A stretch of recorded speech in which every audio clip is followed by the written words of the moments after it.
সাতজন মানুষ হঠাৎই একদিন মরুভূমির মাঝে একটা জঙ্গলে আটকে পড়ে। সেখানে তাদের কাছে কোনো খাবার বা জল কিছুই ছিল না, আর তাদের আশেপাশে ঘুরে বেড়াচ্ছিল সেখানকার হিংস্র পশুরা। আর এত কিছু সমস্যা ও বিপদের মধ্যেও তারা কি পারবে এখান থেকে বেঁচে ফিরতে? 2024 সালে মুক্তি পাওয়া এই রকমই একটি টান টান মুভির গল্প নিয়ে আজ আমি হাজির হয়েছি। মুভিটির নাম প্রে। আর গল্পটি শুরু করবার আগে হ্যালো বন্ধুরা, আমি Soumyajit and welcome to the STV story. মুভির শুরুতেই আমরা অ্যান্ড্রি নামে একজন মানুষকে দেখি, যে সাউথ আফ্রিকার একটা ছোট্ট গ্রামে ডাক্তারি করে। সে আজ এক জায়গাতে মন খারাপ করে বসে আছে, কারণ সে একটা শিশুর জন্মের সময় তাকে বাঁচাতে পারেনি। আর ঠিক সেই সময় তার সহকর্মী তাকে এসে বলে যে এখানকার গ্রামের লোকেরা তাকে মারার জন্য আসছে, কারণ সে বাচ্চাটাকে বাঁচাতে পারেনি। আর তার সাথে তারা এটাও জেনে গেছে যে সে একজন খ্রিস্টান। আর তারা মনে করছে যেহেতু খ্রিস্টানরা তাদের জাতিকে দেখতে পারে না, তাই হয়তো সে তাদের নতুন প্রজন্মের শিশুকে মেরে ফেলেছে। আর তারপরই তার সহকর্মী তাকে বলে সে যেন এক্ষুনি এখান থেকে পালিয়ে যায়। এই কথা শুনে অ্যান্ড্রি তাড়াতাড়ি গাড়ি করে তার স্ত্রীর কাছে আসে। তার স্ত্রী তখন ওখানে কিছু বাচ্চাকে পড়াচ্ছিল। অ্যান্ড্রি তার স্ত্রীকে বলে সে যেন তাড়াতাড়ি তাদের জিনিসপত্র ব্যাগে গুছিয়ে নেয়, কারণ এক্ষুনি তাদের এখান থেকে পালাতে হবে। পালাতে হবে কেন? তার স্ত্রী তাকে প্রশ্ন করায় সে বলে সে আজকে একটা শিশুর জন্ম হওয়ার সময় তাকে বাঁচাতে পারেনি, তাই এখানকার গ্রামের লোকেরা তার উপর অনেক রেগে আছে। আর এর মাঝে তারা যে খ্রিস্টান পরিচয় গোপন করে এখানে আছে সেটাও যেন কেউ তাদের বলে দিয়েছে। আর এরপরই তারা দুজন নিজেদের প্রাণ বাঁচানোর জন্য একটা গাড়ি করে সেখান থেকে বেরিয়ে পড়ে। আর সেই গাড়িতেই থাকা রেডিওর খবরে তারা জানতে পারে কোনো একটা গণ্ডগোলের কারণে কিছুটা দূরে রাস্তা বন্ধ আছে, তাই তারা বেশি দূর গাড়ি করে যেতে পারবে না। আর তারা দুজনেই তখন সিদ্ধান্ত নেয় তাদের বাকি রাস্তাটা তারা প্লেনে করেই যাবে। আর তারা এটাও জানতো যে এই মরুভূমির মধ্যেই এমন একটা জায়গা আছে যেখানে ছোট ছোট প্রাইভেট প্লেন থাকে, আর সেই প্লেনের সাহায্যে এখানকার মানুষেরা খুব সহজেই বাইরে যেতে এবং বাইরে থেকে এখানে আসতে পারে। তারপর ডাক্তার আর তার স্ত্রী সেখানে গিয়ে দেখে সেখানে গোটা কয়েক প্লেন আছে, আর সেই প্লেনগুলোর অবস্থাও সেই রকম ভালো নয়। আর এরই মধ্যে আমরা দেখি সেখানে গ্রুন নামে একজন পাইলট তার প্লেনের জন্য যাত্রী জোগাড় করছে। আর এরপর গ্রুন যখন প্লেনটিকে ওড়ানোর জন্য ওখানে থাকা অফিসারের কাছে পারমিশন নিতে যায়, সেই অফিসার তাকে জানায় তার প্লেনের অবস্থা ভালো নয়, তাই তারা প্লেন ওড়ানোর পারমিশন দেবে না। গ্রুন সেই অফিসারকে ঘুষ দিয়ে প্লেন ওড়ানোর পারমিশন বের করে নেয়। এরপর ডাক্তার আর তার স্ত্রী গ্রুনের কাছে আসে এবং তার প্লেনে করে নিয়ে যাওয়ার কথা বলে। গ্রুন তাদের অসহায় পরিস্থিতির সুযোগ নিয়ে তাদের বলে প্লেনের ভাড়া 10,000 টাকা করে পড়বে, কিন্তু ডাক্তার জানতো যে প্লেনের ভাড়া 3,000 টাকা করে। সব কিছু জানবার পরেও ডাক্তার নিরুপায় ছিল, তাই ডাক্তার গ্রুনের কথা মতোই 10,000 টাকা করে দুজনের জন্য 20,000 টাকা দিতে রাজি হয়ে যায়। আর এরপর গ্রুন ওখানে থাকা প্লেনের যাত্রীদের জানায় তারা তাদের ব্যাগপত্র নিয়ে প্লেনে উঠতে পারবে না, কারণ এই প্লেনের মধ্যে শুধু তাদের বসে যাওয়ার মতনই জায়গা আছে। তারা সবাই কোনো উপায় না পেয়ে তাদের সব ব্যাগপত্র সেই মরুভূমির মাঝে রেখেই প্লেনে উঠে পড়ে। তারপর আমরা দেখি সেই একটি ছোট্ট প্লেনের মধ্যে তারা 7 জন মিলে যাত্রা শুরু করে, কিন্তু তারা প্লেনে ওঠার পর দেখে প্লেনের অবস্থা একদমই ভালো নয়, এবং তারা সবাই মাঝে মধ্যেই দেখে প্লেনটা মাঝ আকাশে ওঠানামা করছে, কিছুটা ভাইব্রেশন করছে। তাই তারা গ্রুনকে বলে যে তার কখনোই উচিত হয়নি তাদের সবাইকে এই প্লেনে করে নিয়ে যাওয়া, কারণ তারা বুঝতে পারছিল প্লেনটার অবস্থা একদমই ভালো নয়। এই কথা যখন তারা বারবার গ্রুনকে বলছিল, আর গ্রুন তাদের বারবার বলতে থাকে যে এটা কোনো ব্যাপার নয়, এই রকম মাঝে মধ্যেই হয়ে থাকে, তাই তারা ভয় না পেয়ে যেন চুপচাপ তাদের জায়গায় বসে থাকে। এই সব কথাবার্তার মাঝেই আমরা দেখি হঠাৎ করে প্লেনটা কন্ট্রোল হারিয়ে নিচের দিকে নামতে শুরু করেছে, এবং তারপরেই একটা জায়গায় আগুন লেগে প্লেনটা মাটিতে পড়ে যায়। প্লেনটা মাটিতে পড়ে যাওয়ার কিছুক্ষণ পর ডাক্তারের জ্ঞান আসে। ডাক্তার উঠে দাঁড়িয়ে দেখে যে প্লেনের বাকি সদস্যরা এদিক ওদিক আহত অবস্থায় পড়ে আছে, আর এদেরই মধ্যে কেসি নামে একজন মেয়ে এই দুর্ঘটনায় মারা গেছে, এবং তার বয়ফ্রেন্ড তার সামনে বসে কাঁদছে। এরপর ডাক্তার লক্ষ্য করে তার স্ত্রীর ভাঙা প্লেনের একটা সিটের মধ্যে পা আটকে গেছে এবং সে কোনোভাবেই বের করতে পারছে না। তাই ডাক্তার আর ওখানের বাকি একজন তার স্ত্রীর হাত দুটোকে ধরে টেনে সেখান থেকে পাটা বের করে দেয়। তারপর ডাক্তার লক্ষ্য করে তার পা দিয়ে রক্ত বেরোচ্ছে। এই রক্ত থামানোর জন্য ওখানে কিছু না থাকায় ডাক্তার কোনো তার ট্রিটমেন্ট করতে পারছে না। তারপরেও ডাক্তার ওখানে সামান্য কিছু জিনিসপত্র থাকায় সেটা দিয়েই কোনো রকমভাবে রক্তটা আটকানোর চেষ্টা করে। আর এরপরই সেই প্লেনে থাকা টনি নামে একজনের সাথে গ্রুনের রাগারাগি শুরু হয়। টনি তাকে বলে সে কেন তার প্লেন খারাপ থাকা সত্ত্বেও তাদের এই প্লেনে করে নিয়ে আসছিল। সে এটা মোটেও ঠিক করেনি। গ্রুনকে টনি এই কথা বলার পর গ্রুন তাকে জানায় যে তার কাছে একটা চাকু আছে, সে যদি বারবার তাকে এইসব প্রশ্ন করে ডিস্টার্ব করে সে তাকে এখানেই মেরে ফেলবে। গ্রুনের এই চাকুটা দেখার পরেই তারা কেউ আর ভয়ে গ্রুনকে কোনো প্রশ্ন করে না। এরপর তারা সবাই লক্ষ্য করে তাদের আশেপাশে নানা ধরনের প্রাণী ঘোরাফেরা করছে, যেমন হাতি, জিরাফ, আরও অনেক পশু, কিন্তু মানুষ তাদের আশেপাশে কোথাও নেই। আসলে তাদের প্লেনে আগুন লেগে যাবার পর তারা মরুভূমির মাঝে একটা জঙ্গলে পড়ে গেছে। এই জঙ্গলে তারা এখনো পর্যন্ত যে পশুগুলোকে দেখছিল তাদের তারা ভয় পাচ্ছিল না, কিন্তু তারা এটা ভেবে ভয় পাচ্ছিল দিন শেষে রাতের অন্ধকার নামলেই এখানে সিংহ আসতে পারে। আর গ্রোন সবাইকে বলে যে সন্ধ্যা নামার আগে তাদের যে করেই হোক এখান থেকে বাইরে যেতে হবে। আর সে বলে সে এখানকার সব রাস্তা চেনে, আর তার সাথে তারা যদি কিছুটা দূরে যায় তাহলেই তারা কোনো না কোনো একটা গ্রামে পৌঁছে যাবে। গ্রুনের কথা মতন তিনজন রাজি হলেও ডাক্তার রাজি হতে চায় না, কারণ সে বলে তার স্ত্রীর পায়ের অবস্থা খুব খারাপ, সে হাঁটতে পারবে না, তাই সে তার স্ত্রীকে ছেড়ে তার সাথে যেতে পারবে না। তারা যদি কারো সাহায্য পায় তাহলে যেন তার কাছেও সেই সাহায্য তারা পাঠিয়ে দেয়। এই কথার মাঝে টনি দেখে গ্রুনের কাছে একটা পিস্তল আছে। টনি এটা দেখার পর গ্রুনকে বলে সে যেন এই পিস্তলটা ডাক্তারকে দিয়ে দেয়, কারণ তারা চলে যাবার পর ডাক্তার এখানে একা থাকবে। কিন্তু গ্রুন তার কথায় কোনো পাত্তা দেয় না, সে সেই পিস্তলটা নিজের কাছেই রেখে দেয়। আর তারপর তাদের সবাইকে নিয়ে চলতে শুরু করে। চারজনে কিছু দূর যাবার পর তাদের মধ্যে ম্যাক্স গ্রুনকে বলে আমরা ভুল পথে যাচ্ছি, কিন্তু গ্রুন এই কথায় মানতে রাজি হয় না। সে বলে তার এখানে রাস্তা সব জানা, তাই সে যেদিকে যাচ্ছে তারা যেন সেদিকেই যায়। তারপর তারা সবাই আবার গ্রুনকে লক্ষ্য করে চলতে শুরু করে। তারপর হাঁটতে হাঁটতে তারা মরুভূমির মাঝে চলে আসে এবং সেখানে কোনো গাছপালা ছিল না। আর এদেরই মধ্যে ট্রেলার নামে একজন মানুষ অসুস্থ হয়ে বালির ওপর পড়ে যায়। গ্রুন তাকে জল খেতে দেয় এবং কিছুটা দূরে একটা উঁচু জায়গা দেখিয়ে বলে তাদের ওই উঁচু জায়গাটার ওপারে গেলেই ছোট্ট একটা গ্রাম পাবে। এই বলে তারা আবার হাঁটতে শুরু করে।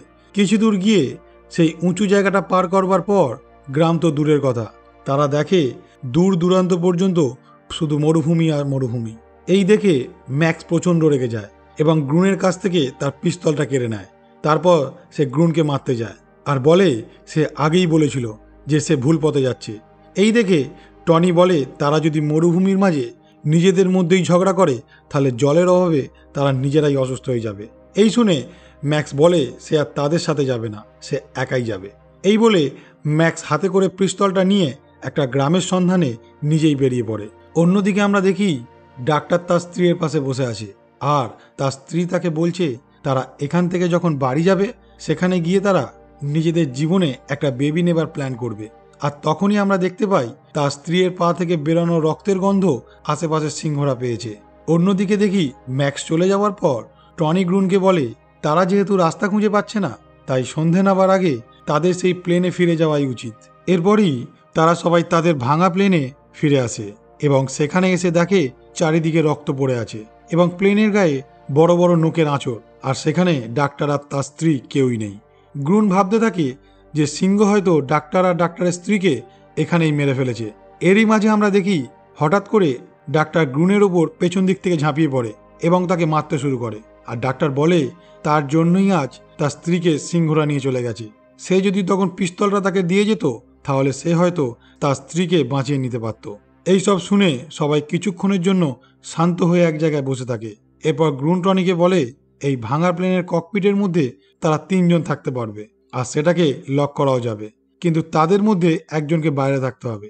এই কথাটা তারা দুজন যখন ডাক্তারকে বলতে যায় ডাক্তার রেগে গিয়ে গ্রুনকে বলে সে যে গন্ডার আর হাতির দাঁত বেআইনিভাবে প্লেনে নিয়ে যাচ্ছিল সেটা সে জানতে পেরেছে, আর সেই জন্যই প্লেনের ওয়েট অনেকটা বেড়ে গিয়েছিল, আর তাই প্লেনটাতে আগুন ধরে প্লেনটা মাটিতে পড়ে যায়, আর তার জন্যই আজ তাদের এত বিপদের মধ্যে পড়তে হয়েছে। কিন্তু টনি ডাক্তারকে বলে এই সব কিছুই নয়, প্লেনের ইঞ্জিন নষ্ট হয়ে গেছিল, সেই জন্যই এই অবস্থা তাদের। এরপর তারা চারজনের সিদ্ধান্ত নেয় তারা টসের মাধ্যমে ঠিক করবে আজ রাত্রে কে ককপিটের বাইরে থাকবে। টসের মাধ্যমে সিদ্ধান্ত হয় আজ রাত্রে টেলার ককপিটের বাইরে থাকবে, কিন্তু টেলার কিছুতেই রাজি হয় না।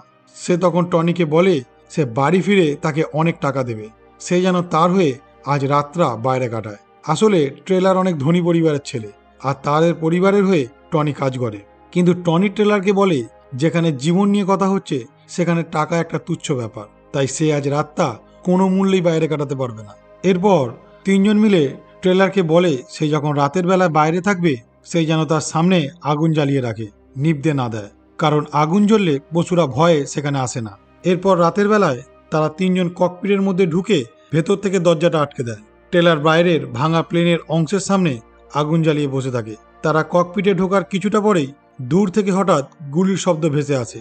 তখন তারা বুঝতে পারে ম্যাক্স রাতের অন্ধকারে পথ হারিয়ে ফেলেছে এবং ভয়ানক পশুরা তাকে ঘিরে ফেলেছে, তাই সে ভয়ে গুলি চালাচ্ছে। কিন্তু তারা এটা বুঝতে পারছিল তার ওখানে মৃত্যু অনিবার্য। এরপর রাতের বেলায় গুনে টয়লেট পায়, আর সে টয়লেট করতে ককপিটের বাইরে যায়। আর সেই সময় একটা বিষধর সাপ তাদের চোখের অলক্ষ্যে সেই ককপিটে ঢুকে পড়ে। এরপর গ্রুন টয়লেট করে ককপিটের মধ্যে ফিরে আসে, আর ঠিক তারপরেই বাইরে বসে থাকতে থাকতে ট্রেলারের চোখে ঘুম আসে, আর সেখানে জ্বলতে থাকা আগুনটাও নিভে যায়। আর ঠিক সেই সময় সিংহ হেসে তার উপর ঝাঁপিয়ে পড়ে। ককপিট থেকে তারা এইসব বুঝতে পারলেও তারা সাহস করে কেউ বাইরে বেরোতে পারছিল না। কিন্তু ডাক্তার হঠাৎ আবেগের বসে ককপিটের দরজাটাকে খুলে ফেলে, আর সেখান দিয়েই একটা সিংহ ভেতরে চলে আসছিল।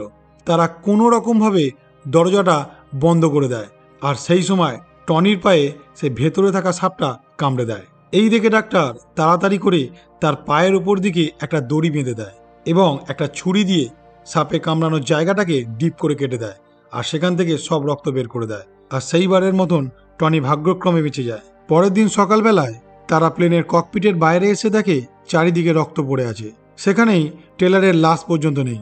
এই সব দেখার পর গ্রুন ঠিক করে তাদের তাড়াতাড়ি দিনের আলো থাকতে থাকতে এখান থেকে বেরিয়ে অন্য জায়গায় যেতে হবে, না হলে সিংহের দল তাদেরও মেরে ফেলবে।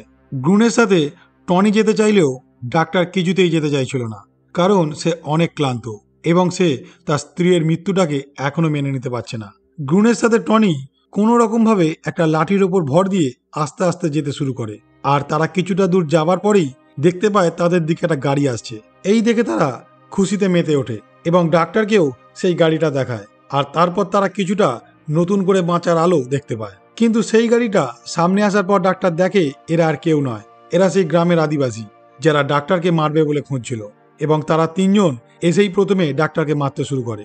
টনি সেই গ্রামের ভাষা জানতো, তাই টনি তাদেরকে সেই ভাষায় শান্ত করার জন্য অনেক বোঝানোর চেষ্টা করে, কিন্তু তারা কিছুতেই তার কথা শুনতে চায় না। আর তারা এরপরেই তাদের কাছে থাকা পশুদের দাঁতগুলোকে দেখতে পায়, আর এটা দেখার পর তারা আরও রেগে যায় এবং তারা ডাক্তারকে সন্দেহ করে যে হয়তো ডাক্তারি পশুদের দাঁতগুলো বাইরে বিক্রি করে, আর সেই জন্য তারা ডাক্তারকে বন্দুক দিয়ে মারার চেষ্টা করে। এই দেখে গ্রুন তাদেরকে বলে যে ডাক্তার নির্দোষ, এই পশুদের দাঁত সেই বিক্রি করে। এরপর টনি সেই লোকগুলোকে বলে যে পাইলট এই দাঁত বিক্রি করে হয়তো ভুল করেছে, কিন্তু তোমরাও তো এই পশুদের দাঁত বিক্রি করো তার বেলা। এই শোনার পর সেখানে থাকা একটি লোক টনির মাথায় গুলি করে টনিকে মেরে ফেলে। এরপর তারা ডাক্তার আর গ্রুনকে ওখানে বসিয়ে রাখে, আর তাদের মধ্যে একজন একটা বড় গাড়ি আনতে চলে যায় এই পশুদের দাঁতগুলোকে নিয়ে যাওয়ার জন্য। আর এখানে থাকা দুজন আদিবাসী ডাক্তার আর গ্রুনকে নানা রকমভাবে বিরক্ত করতে শুরু করে, যেমন তাদের জল পিপাসার সময় তাদের মুখের সামনে জল দেয়, কিন্তু তাদের সেই জল খেতে দেয় না। ডাক্তার আর গ্রুনের রাগ হলেও তারা কিছু করতে পারে না, কারণ সেই আদিবাসীদের কাছে বন্দুক ছিল। এরপর আদিবাসী দুজন তাদের সামনে বসে থাকতে থাকতে ঘুমিয়ে পড়ে, আর সেই সময় গ্রুন সেই আদিবাসী একজনের ওপর ঝাঁপিয়ে পড়ে বন্দুকটা কেড়ে নেওয়ার চেষ্টা করে। আর এই দেখে পাশে থাকা আদিবাসীটা যখন গ্রুনের ওপর গুলি চালাতে যাবে, ডাক্তার তার ওপর ঝাঁপিয়ে বন্দুকটা কেড়ে নিতে যায়। সেই সময় ডাক্তারের অজান্তেই ডাক্তারের হাত থেকে সেই বন্দুকে গুলি চলে, আর সেই আদিবাসীটি মারা যায় এবং গ্রুন আর একজন আদিবাসীকে গুলি করে মেরে ফেলে। এরপরে আমরা দেখি ডাক্তার দারুণভাবে ভেঙে পড়েছে, কারণ সে কখনোই তাকে মারতে চায়নি, সে তাকে আটকাতে চেয়েছিল। আর ডাক্তার এটা ভাবছিল তার কাজ তো মানুষ বাঁচানো, কিন্তু সে আজ কি করে ফেললো। এই ভেবে ডাক্তার ওখানে কাঁদতে শুরু করে। এই দেখে গ্রুন ডাক্তারকে বলে যে তাদের এক্ষুনি এখান থেকে পালাতে হবে, না হলে তাদের বাকি সঙ্গীরা এখানে এসে কিছুক্ষণের মধ্যে তাদেরকে মেরে ফেলবে। এটা বলার পর ডাক্তার আর গ্রুন দুজনে মিলে হাঁটতে শুরু করে, কিন্তু ডাক্তার একদমই হাঁটতে পারছিল না, সে বারবার মাটিতে পড়ে যাচ্ছিল, কারণ তার পায়ে দারুণ রকমের আঘাত লেগেছিল। এরপর গ্রুন তাকে একটা উঁচু জায়গা দেখায় এবং সে বলে কষ্ট করে একটু গেলেই হবে, কারণ ওই উঁচু জায়গাটায় তোমায় আমি রেখে সাহায্যের জন্য বেরোবো।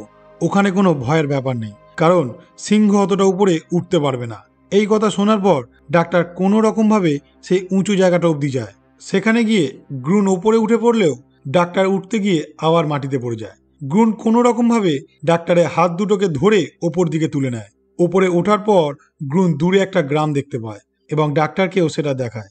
আর এর মধ্যেই গ্রুন লক্ষ্য করে ডাক্তারের পা থেকে বেরোনো রক্তের গন্ধে আশেপাশে সিংহের দলেরা হাজির। সিংহের দল তাদেরকে দেখতে না পেলেও রক্তের গন্ধে ঠিকই বুঝতে পারছিল তারা এই উঁচু জায়গাটার উপরেই আছে এবং সিংহরা বারবার সেখানে ওঠার চেষ্টা করতে থাকে। এই দেখে গ্রুন একটা সিদ্ধান্ত নেয় এবং সে ডাক্তারকে বলে যে তার জন্যই আজকে তার স্ত্রী মারা গেছে এবং সেই দিন যে বাচ্চাটা মারা গিয়েছিল সেটা তার জন্যই হয়েছিল, কারণ সে ব্যবসার কারণে টাইম মতন তাদের ওষুধটা পৌঁছে দিতে পারেনি। আর সে ডাক্তারকে বলে তার বেঁচে থাকার কোনো অধিকার নেই। আর সে ডাক্তারকে এটাও বলে এখন সে সিংহের দলকে নিয়ে অন্যদিকে ছুটতে শুরু করবে, আর সিংহের দল যখন তাকে নিয়ে ব্যস্ত হয়ে পড়বে সে যেন উল্টো দিকে গ্রামের দিকে চলে যায়। ডাক্তার তাকে এই কাজ করতে বারবার বারণ করে, কিন্তু সে কোনো কথাই শুনতে রাজি নয়। তারপর সে সিংহের দলেদের নিয়ে অন্যদিকে ছুটতে শুরু করে। ডাক্তার সেই সময় কোনো উপায় না পেয়ে গ্রামের রাস্তার দিকে হাঁটতে শুরু করে। আর কিছু দূর যাবার পর সে দুটো হায়নার সামনে পড়ে যায়। ডাক্তার তখন মনে মনে ভাবে যে তাকে বাঁচানোর জন্য গ্রুন তার জীবন দিয়ে দিল, তাই তাকে যে করেই হোক এখান থেকে বেঁচে ফিরতেই হবে। আর এই ভেবেই সে হায়নাগুলোকে মারার জন্য তার সামনে পড়ে থাকা একটা লাঠি হাতে তুলে নেয়। কিন্তু তার শরীরের অবস্থা যা ছিল সে হয়তো হায়নাদের সঙ্গে লড়াই পেরে উঠত না। কিন্তু ওই কথায় আছে না, যার কেউ নেই তার ভগবান আছে। হয়তো সেই কারণেই ওখানে হঠাৎ অলৌকিকভাবে একটা ভয়ানক বজ্র বিদ্যুৎ চমকায় আর হায়নাগুলো ভয়ে ওখান থেকে পালিয়ে যায়। আর এরপরই ওখানে মুষলধারে বৃষ্টি আসে। ক্ষুধার্ত আর তৃষ্ণার্ত ডাক্তার মাটিতে পড়ে যায়। সে মাটিতে পড়ে আচ্ছন্ন অবস্থায় তার কল্পনায় দেখে তার স্ত্রী গ্রামের লোকেদের নিয়ে তাকে আনতে আসছে। কিন্তু তার একটু জ্ঞান আসতেই সে বুঝতে পারে সে তার স্ত্রীকে কল্পনায় অনুভব করছিল। আসলে মানুষ তার ভালোবাসার মানুষকে কখনোই ভুলতে পারে না, সে দূরে থাক বা কাছে। আর এখানেই এই মুভিটি শেষ হয়।